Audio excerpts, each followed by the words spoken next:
Hey everybody, welcome back, and this is a full review of the iPhone 15 Pro Max and why it is definitely still worth your money in 2024. Buy it used, but definitely worth the buy. Let's get right into it. Let's talk about the build quality.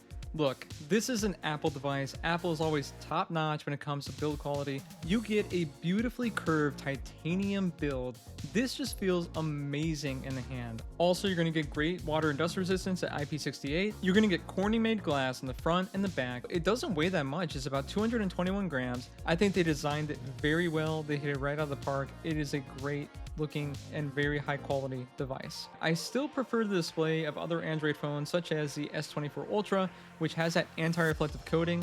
Please, Apple, bring that to the iPhone. That would be such a game changer. But this display, you're looking at a 6.7-inch display.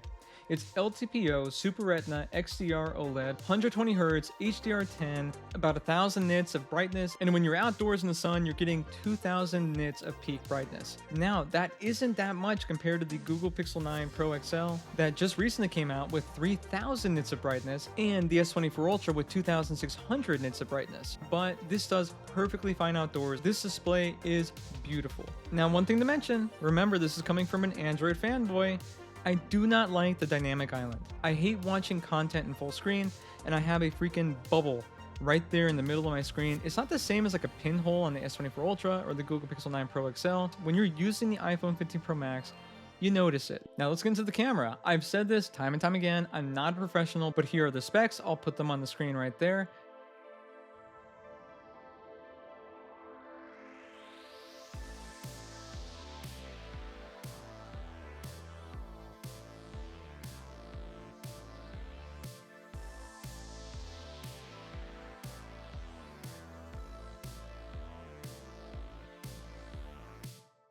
$4K 30 with the iPhone 15 Pro Max. Just gonna go to the side here.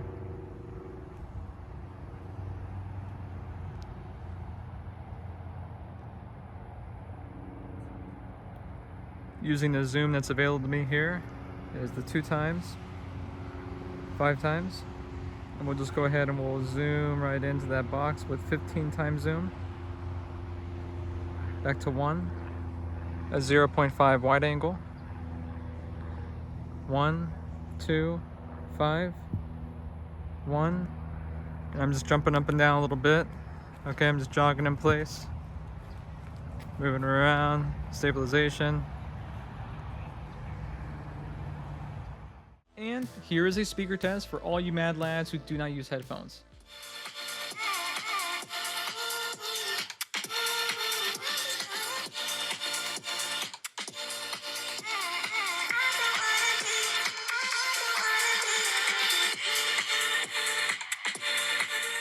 Also, haptics are very important, so here's a comparison between the iPhone 15 Pro Max and the Google Pixel 9 Pro XL.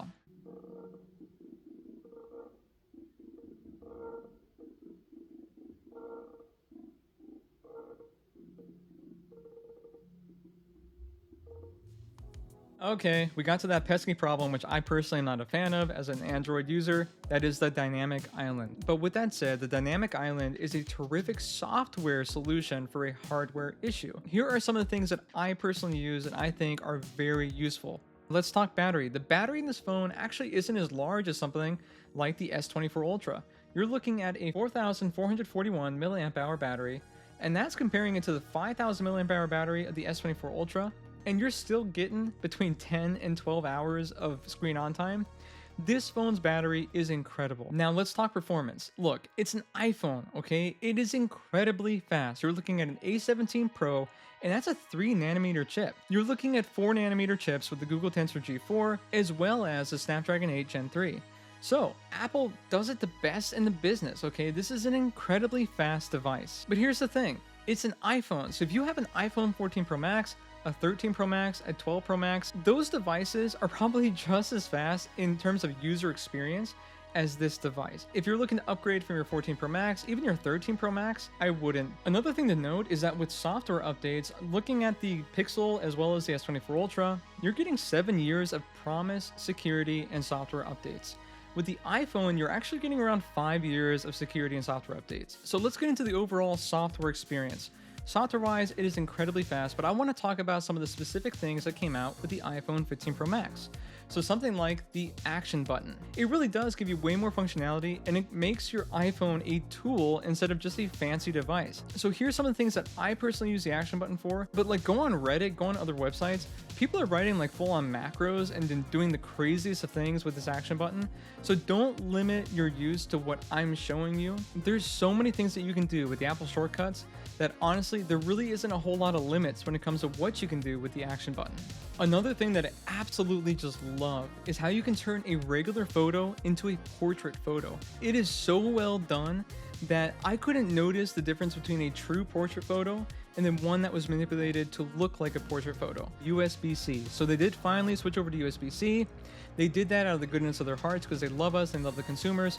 They were forced to legally, but you know, that is what it is. They were able to switch to it. I really appreciate that change because I hate having to find like a lightning cable to go charge my iPhone. Now, some things that I would like. Okay, so this is coming from an Android user. On Android, I use split screen. I get it. You're not getting the same real estate that you would get on like an iPad or something like that, right? But when you look at iPad OS, you have the ability to do split screen stuff with your applications, and also having more features of like customization and things like that. I'm telling you, if Apple wants to destroy the Android market, just give us more customization opportunities. Steal some features from Samsung and from Google, bring that to iPhone, make it better, and you will wipe out the Android market. So that's the video. What do you all think? Is the iPhone 15 Pro Max still totally worth it in 2024?